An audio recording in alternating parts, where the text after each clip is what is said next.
With me now is Dr. Michelle McMurray Heath. She is the president and CEO of the Biotechnology Innovation Organization, a trade association representing biotech companies and academic institutions. Thanks so much for joining us, Doctor.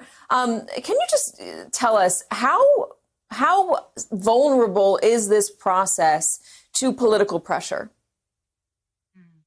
Ordinarily, Katie, I would say not vulnerable at all. We have such a good system in science of making sure that there's peer review publication of any result so that results are judged by other scientists before they come out in scientific journals. And we have an FDA that has a history of being very, very independent in its choices. I think the concern you're hearing and the concern we're hearing from our member companies is we just want to make sure that those processes remain intact without any tampering, without any disruption. You used to work in the FDA under Obama. Are there weak spots in the organization that you fear might be more susceptible to political pressure, especially from this president who's not fearful of putting that sort of pressure on to serve his own political ends? The Food and Drug Administration is an incredible organization, staffed with dedicated scientists who've worked there for some of them for decades. They are used to weathering the ups and down storms of different political fronts.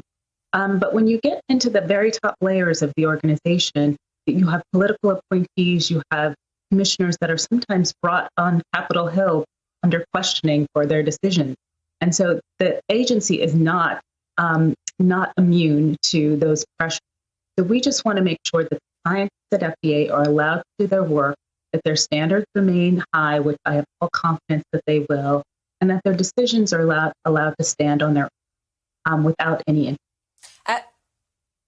As this process goes through the trials, what do you need to see once a vaccine comes to market in order for you to maintain your confidence in it?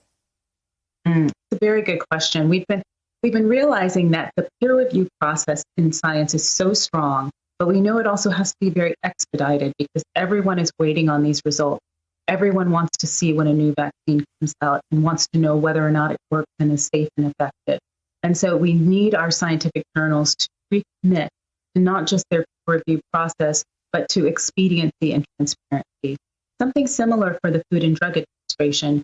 We need assurances from the administration that they are going to let FDA do its work.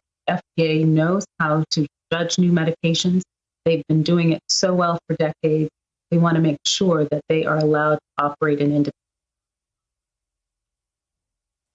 Dr. Michelle McMurray Heath, thank you so much for joining us. We appreciate all of your insight. Such an important issue, important step that should not be politicized or cast any doubt on, especially in these times. Thank you very much. Hey there, I'm Chris Hayes from MSNBC. Thanks for watching MSNBC on YouTube. If you want to keep up to date with the videos we're putting out, you can click subscribe just below me or click over on this list to see lots of other great videos.